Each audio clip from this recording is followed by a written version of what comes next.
guys, and welcome back to the Review Millennial channel. In this video, I'll be showing you how you can conclude if a student has passed or failed on their test just by their scores. So in the pass or fail cell here, I'm going to write equal sign if close parentheses. I'm going to click on the score.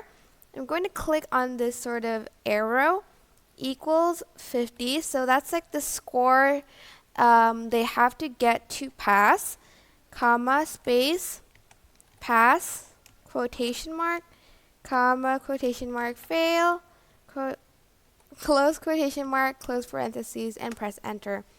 So as you can see, 2 students have failed, so I'm just going to click the check mark button to just autofill the rest. But if, for instance, they will need a minimum score of let's see, 60. Some of them, let's just double click on it. As you can see, Jack has failed, and Andy has failed too, and Bria has failed too, because they didn't get a 60 on their test.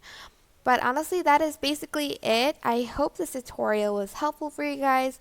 Don't forget to like, comment, share, and also subscribe to this channel if you haven't done that. If you have any questions, just leave it in the comment section down below, and I will try my best to answer them all. Thank you so much for watching. Bye!